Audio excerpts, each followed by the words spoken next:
let's go in the beginning and we do these commentaries. So it says, since the goat sent to Azazel, 27, in Vayikra 16 verses 7 through 11, describe the source of Kohan Gadol and Yom Kippur. Relates, he shall take the two goats and stand them before God. Aaron shall place lots on the two goats, one lot for God and one for Azazel. Aaron will make atonement on it and send it to Azazel in the desert. So basically, there were two goats. It's a famous expression, scapegoat. So it's actually came from here. So the one it's like they put all of the sins of this goat, right, and send it to Azazel. Azazel is a place in the desert.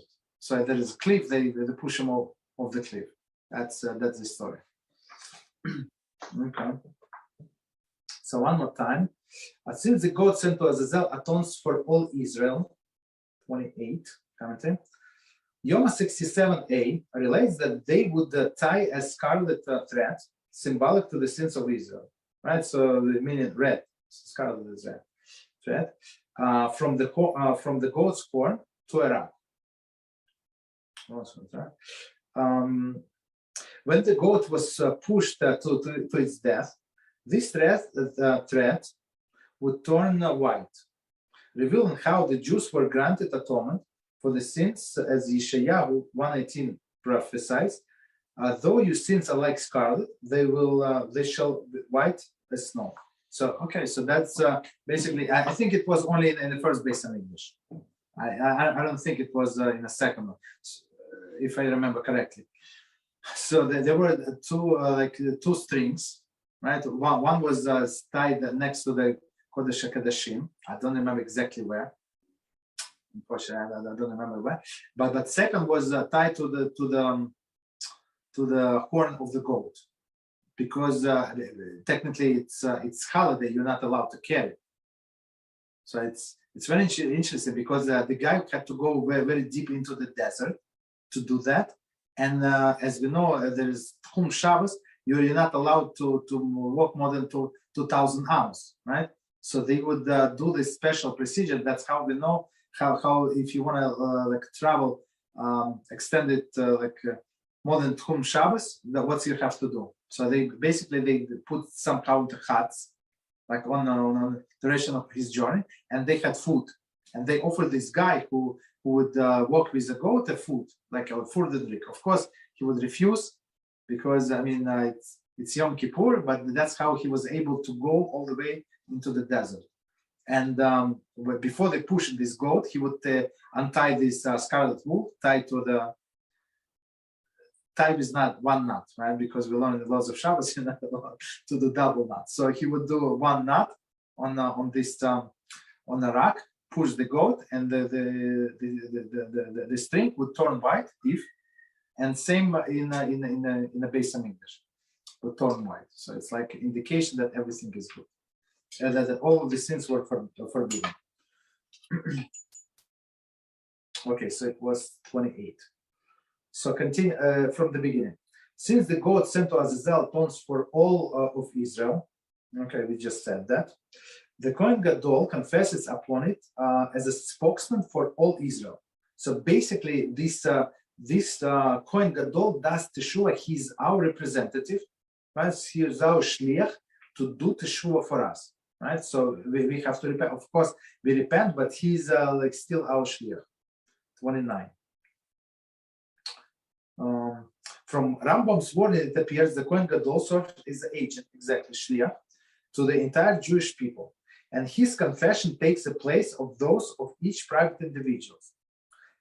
Okay, on this basis, the Minchas Chinuch, Mitzvot 364, say that the person needs not confess himself and may entrust an agent with responsibility.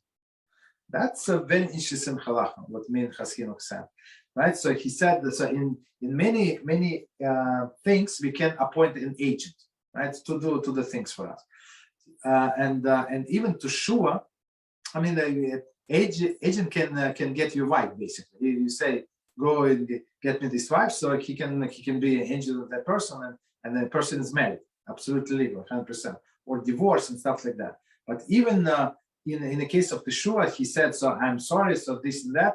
So he can send this person, for example, as an agent to apologize to the person that he injured, right? With words of confession, repentance, and compensation, right? So it's possible. Okay, it's possible. Rabbi. Yes. Over here, it seems like it's not only to another person; it's to HaShem, right? You can send a shliach to confess for you to HaShem, no? Like we send In this case, yes, yeah. Oh, just in this case, not. No. In this case to HaShem, but basically that's not what Minchas Chinuch says. He said on this basis, I'm on note 29. Minchas Chinuch, Mitzvah 364, said that a person needs to confess himself, need not to confess himself, and may entrust the agent with that responsibility. So it does not say in front of HaShem. So I mean that's normal when somebody sends somebody else. So for example, when one person like injured another, so he approached the uncle of that person. I give him money, stuff like that. So I apologize. That's what I do for this guy does not like me, your nephew. But maybe you go and ask forgiveness from me. I mean, I think it's normal, no? Yeah. So I can't go up to a person and say, "Hey, you know all the affairs I did. Confess for me." Say to HaShem, that he did this, he did that. So I'm not sure if say to, I mean. Here in this case, I mean, the Kohan Gadol would do it, but I'm not sure that between the person and HaShem you can get intermediary. What's it called? That would be a problem, I think. From the Kohan Gadol, it seems like also that he could regret on your behalf as well, no? Because of course.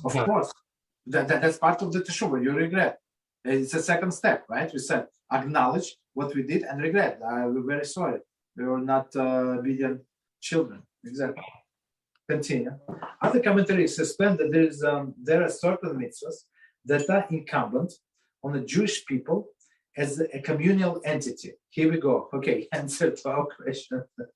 So there are some. So one more time. There's certain mitzvahs that incumbent on the Jewish people as communal entity.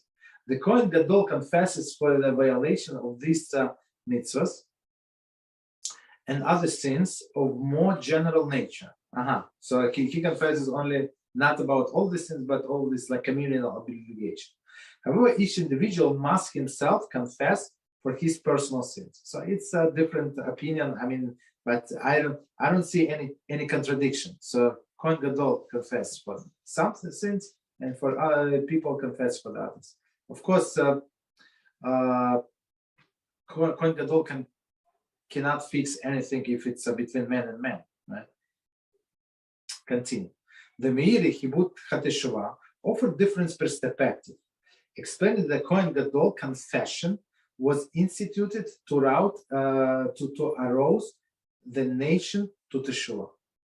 Okay, so basically, so in the third opinion, so they would see this Kohen Gadol putting his hands on a goat and leaning like his weight on a goat, poor goat, right? And it would inspire all the other people to do the show, which makes sense also. Continue. So it was number 29. So it's okay. So as Vaikra states, he shall confess upon it all the sins of the children of Israel. It meaning both.